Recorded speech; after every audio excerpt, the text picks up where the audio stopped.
우리의 영혼이 하나님의 성전을 정말 하나님의 교회를 사랑하는 마음이 가득하기를 주의 이름으로 축원합니다. 여러분, 교회를 정말 사랑하십니까? 사실은 거의 사랑하지 않아요. 선교지 하면 사랑합니다. 근데 내 교회 하면 별로 헌신하지 않아요. 나와 관련된 일은 사랑합니다. 근데 교회에서는 다 덕을 보기를 원하고 은혜 받기를 원하고 교회에서 뭔가 얻기를 원하지 교회에 헌신하진 않아요. 가정도 비슷해요. 뭐 남의 집에 뭔가 대단한 거 한다 그러면요 막 그렇게 하는데 내 가정을 세우기 위하여서 예배 드려야지 이런 생각은 잘 안 하시더라고요. 소중한 걸 잘 모르시더라고요. 하나님이 주셨는데. 그런데 성전을 통하여 하나님 훈련하시는 게 분명히 있습니다. 그게 뭐냐면 우리가 그 속에서 정말 복된 자로 서기를 하나님이 원하시는 거예요. 그래서 하나님이 교회를 허락하시는 겁니다. 아니 꼭 교회가 하나님이 계신 장소입니까? 가끔씩 묻는 분들이 있어요. 하나님 어디에나 계신데 꼭 교회에서 예배 드려야 되느냐? 하나님 어디에나 계신데 꼭 교회에서 기도해야 되느냐? 꼭 하나님이 다 계신데 맞습니다. 하나도 틀리지 않아요. 근데 하나 모르시는 게 있어요. 그게 뭐냐면 인간은 한계되어져 있는 거예요. 하나님 어디에나 계시지만 어디에서나 하나님을 느끼는 거예요? 아닙니다. 어디에서나 기도할 수 있지만 우리가 어디에서나 기도하지 못합니다. 제일 황당한 말이 삶으로 예배드리라. 맞아요. 하지만 우리 모든 삶이 진짜 예배되지 못한다는 걸 우리가 알고 있습니다. 그래서 죄인은 뭐가 필요합니까? 약속의 장소가 필요한 거예요. 기억의 장소가 필요한 겁니다. 그래서 이 땅에 예수님은 교회라는 것을 세우신 거예요.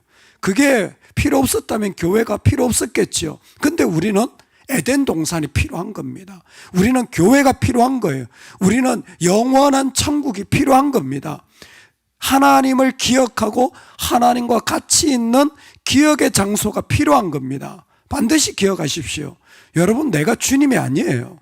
우리는 한계되어져 있고 죄의 영향력을 날마다 받기 때문에 우리는 하나님을 기억하는 장소가, 하나님을 기억하는 자리가 절대적으로 요청되어지는 겁니다. 언제? 이 땅 가운데 세상의 악한 것들이 우리에게 다가올 때 말입니다. 특별히 하나님 앞에 나아가는 자들이 이 부분을 잘 분별하셔야 돼요. 오늘 고라 자손의 시라고 했잖아요. 고학, 게르손, 무라리, 하나님이 레위 지파를 통하여 얼마나 거룩하게 세웠습니까? 여러분, 그런데 무라리 자손 우리 묵상했었죠? 그 힘든 일을 하는데도 오히려 하나님께 감사하며 찬양대원이 되며 하나님 앞에 쓰임받았어요. 근데 이 고핫 자손의 손주였던 고라당은 반역을 하게 되잖아요. 너만 리더냐 하면서 모세를 반역하게 되어집니다. 그렇게 그 고라당은 거의 흔적도 없이 다 사라져요. 근데 그 자손들이 남아서 이 시를 쓰게 되어집니다. 사실 레위 자손만큼 드라마틱한 인생을 사는 사람도 참 드물 것 같아요. 거룩하게 세움을 받았지만, 거룩하게 부르심을 받았지만 나중에 성전이 세워지잖아요. 그럼 이 사람들은 쓸모가 없어집니다. 성전을 쓸모가 없어져요.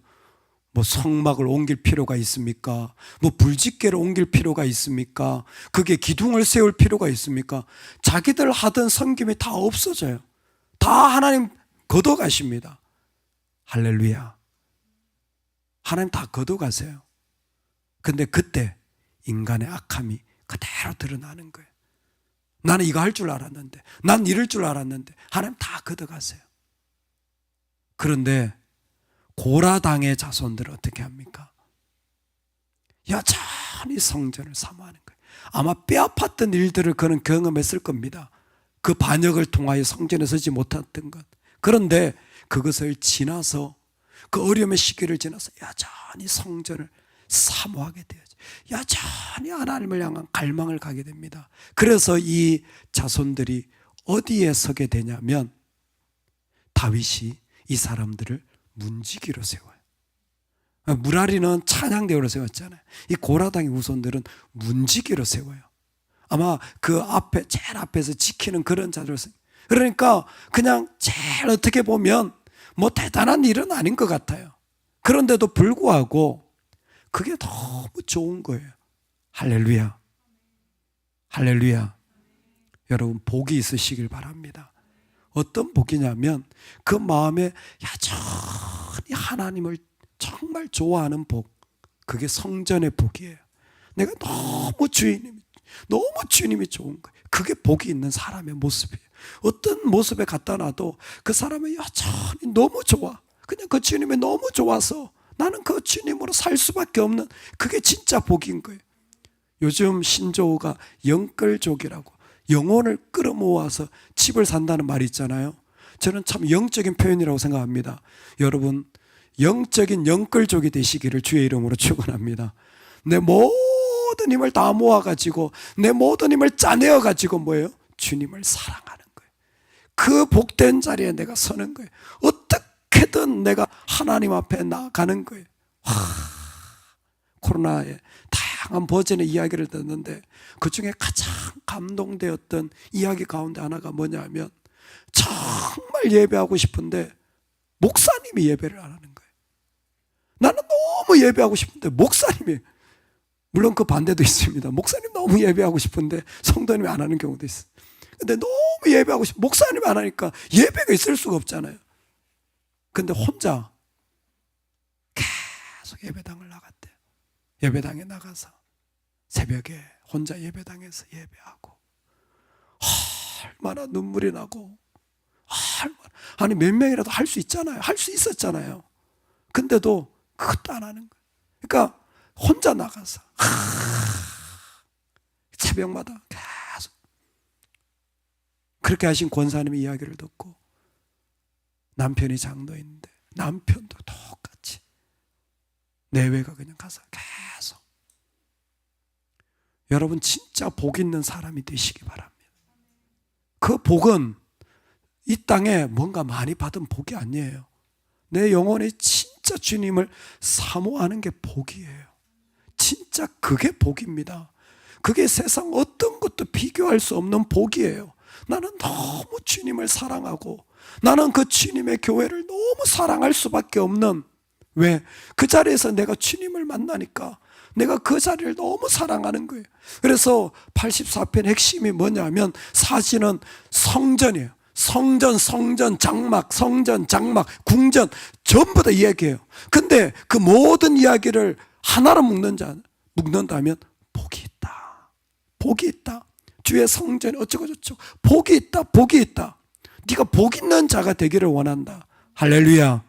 복 있는 자가 되기를 간절히 소망합니다.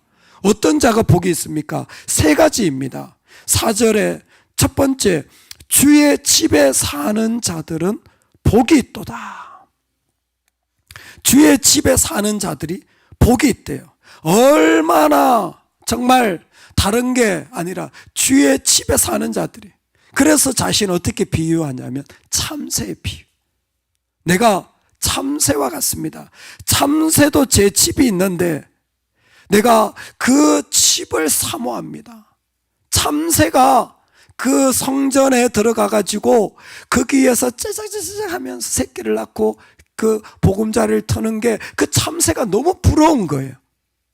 너무 부러운 거예요. 왜? 아마 지금 여기 아수르가 쳐들어와서 도무지 성전이고 뭐고 다 상실되어져 버린 그런 어떤 배경 속에 내 성전조차 없어진 그런 마음, 그런 상황이었던 것 같습니다. 그런 상황 속에서 참새가 너무 부러운 거예요. 여러분, 주의 집에 사는 자들이 복이 있다라는 게 뭐냐면, 그토록 주님을 사모하는 마음으로 주님과 가까이 있는 자들이 진짜 복이 있다라는 겁니다.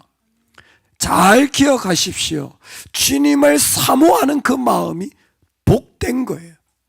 빅터 프랭클린의 죽음의 수용소라는 책에서 수감자들이 거기에서 어려운 죽음으로 그 수용소에 다 가는데, 강제 노동을 가는데 그 달구지 뒤에 그 수용자들을 싣고 가는 거예요. 그 천막을 씌워가지고 싣고 가는데 이 사람들이 뭐 하냐면 거기에서 자기들끼리 엎드려 가지고 예배를 드리는 거예요. 그 달구지 뒤에서 예배를 드리는 거예요. 목소리를 높일 수도 없죠. 낮춰 가지고 들킬세라 예배를 막 드리는 거예요. 근데 그 예배가 너무 은혜가 되는 거예요. 그 예배가 너무 좋은 거예요. 왜요? 사모함이 은혜를 받게 하는 거예요. 사모함이 은혜를 받게 하는 거예요. 무슨 교회 건물이 좋고 무슨 시설이 잘 돼 있고 무슨 교육 프로그램이 있고, 여러분 그건 한참 저 10번 100번입니다 진짜는 사모함이에요. 사모함이 있으면요 다 무너져가는 초가집에서 둘러앉아가지고 예배를 드려도 큰 은혜가 돼요.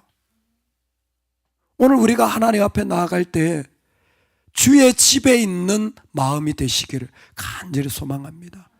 내가 다른 건 다 없어도 하나님을 사모하는 그 마음으로 나가면 그 자리가 너무 귀한 거예요. 두 번째, 어떤 자가 복이 있나 봤더니 5절에 주께 힘을 얻고 그 마음에 시온의 대로가 있는 자들이 복이 있다 그랬어요. 그러니까 주님을 사모할 뿐만이 아니라 주님으로 그 마음에 힘을 딱 얻고 그 영혼에 하나님을 향하여서 길이 쫙 뚫려져 있는 거예요. 이 사람이 복이 있다라는 거예요. 시온의 대로라는 게 뭐냐면 하나님을 예배하러 나가는 그 길을 말하는 거잖아요. 그러니까 어떤 일을 당하면 이 사람은 즉각적으로 하나님께 돌려서 마음이 그 길이 뭐예요? 벌써 어떤 버스를 타고 있냐면 주님을 향한 버스를 타고 있어요. 어떤 악함을 당해도 벌써 그 길로 내가 운전을 해 나가고 있는 거예요. 시온의 대로가 쫙 펼쳐져 있는 겁니다. 어거스틴이 잘 설명했어요. 사람에게는 악의 버릇이 있대요. 악의 버릇이 있대요. 그래서 무슨 일을 당하면 그 악의 버릇이 나온대요. 여러분 잘 보십시오. 내가 어떤 일을 당하면요 시온의 대로가 있어서 주님께 나아가서 내가 운전을 벌써 그러려 하고 그곳에 은혜를 받고 주님의 힘을 얻고 있는지, 아니면 내 악의 버릇이 나와가지고 말이나 표정이나 내 감정이 벌써 그 버릇 속에 감춰져 있는지 어거스틴은 느끼는 거예요. 왜? 자기가 예전에 그렇게 살았거든요.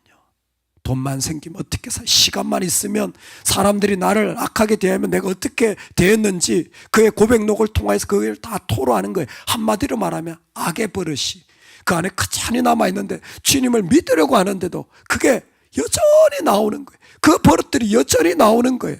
그런데 어떤 사람들이 있냐면 그런 일들을 당하는데도 주님으로 힘을 얻고 그 마음이 달라진 거예요. 할렐루야. 이 땅의 신앙생활을 진짜 우리가 교회를 통하여 배워야 돼요. 저와 여러분이 배워야 됩니다. 왜? 가정에 들어가면 벌써 마음이 무너지잖아요. 교회에서 섬기다 보면 마음이 무너지는 걸 느끼잖아요. 흔들리잖아요. 주님께 힘을 얻는 법을 계속 훈련해 나가야 돼요. 아니 하루라도 주님께 힘을 얻지 않으면 설 수가 없어요. 그때마다 주님께 방향을 틀고 운전해 나가는 그 사람들이 복이 있습니다. 세 번째로 어떤 사람의 복이 있습니까? 주님께 의지하는 자가, 12절에 주께 의지하는 자가 복이 있도다. 주께 의지한다는 건 그 성전에서 주님을 예배한다라는 겁니다. 그냥 구체적이에요. 제가 말씀드렸죠. 구약은 돌려서 말하지 않아요. 그냥 구체적이에요. 실제적이에요. 주님 의지하니? 그 이 얘기예요. 너 예배하니? 이 얘기예요. 복잡하지 않아요. 주님을 의지한다면 속죄제, 속건제, 화목제 날마다 하나님께 드려야죠. 번제 드리는 거예요. 예배를, 제사를 안 드리면 주님께 의지하는 게 아니에요. 뭐 복잡하게 말하지 말라는 거예요. 주께 의지하는 자, 너 예배하니? 너 예배하니? 여러분 제가 교회를 섬기면 신기한 걸 하나 발견했어요.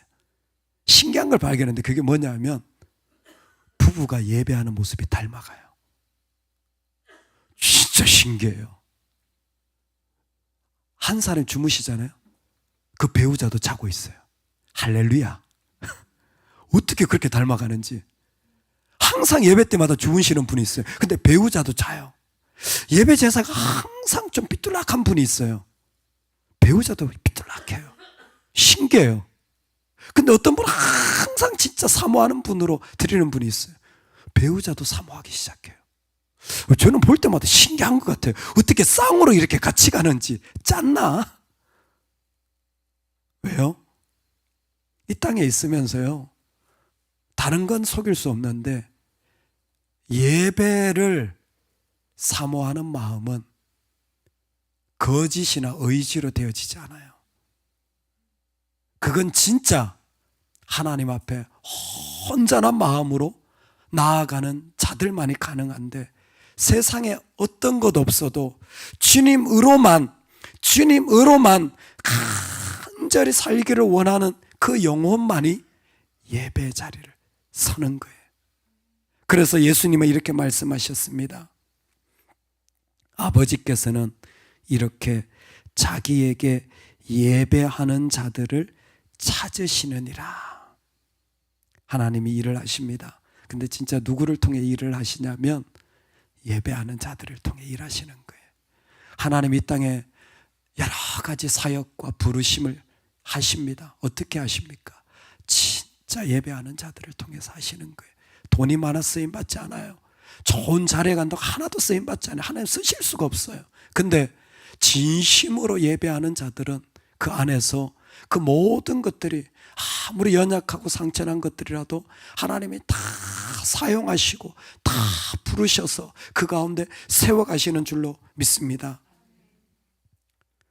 오늘 이 땅에 교회를 향해 돌을 던지고 교회를 향해 평가하고 판단하고 교회를 비난하는 사람들이 있습니다. 그럴 만할 겁니다. 그리고 교회에 덕을 보려는 자들도 있습니다. 이해가 되어집니다. 목사로서 드릴 수 있는 말씀은 이겁니다. 여러분, 그럴 일이 생기거나 저한테 돌을 던지십시오. 저를 비난하십시오. 그러나 교회는 비난하지 마십시오. 저는 괜찮아요. 저는 맞아 죽으라고 하나님 그 자리에 세웠으니까. 근데 교회는 그러면 안 돼요. 왜? 교회는 주님 거니까. 교회는 주님의 것이고 그 자리는 생명이 살아나는 곳이니까. 저는 교회를 사랑합니다. 교회를 섬길수록 더 사랑하게 되는 것 같아요. 그곳에서 만나는 하나님을 잊을 수가 없습니다. 여러분의 가정에도 그 복이 임하기를 소망합니다. 교회를 사랑하고 그곳에서 힘을 얻고 그곳에서 주님으로 말미암아 의지하게 되어지고 그 주의 집에 거하는 은혜가 저와 여러분의 평생에 세워지면 좋겠어요. 정말 할 수 있다면 하나님이 여러분 가정을 통해서 교회도 건축하게 하고 여러분 가정을 통해서 교회의 직분도 받고 하나님의 은혜 주신다면 여러분 가정을 통해서 교회에 귀한 사역이 일어나게 되고 하나님이 여러분 가정에 복을 주셔서 여러분 자녀들이 교회에 기둥같이 세워지고 하나님이 여러분 가정에 복을 주셔서 하나님이 찾으시는 한 사람이 여러분 가정에서 나오기를, 그래서 교회에 쓰임받기를 간절히 진심으로 축원합니다. 아멘.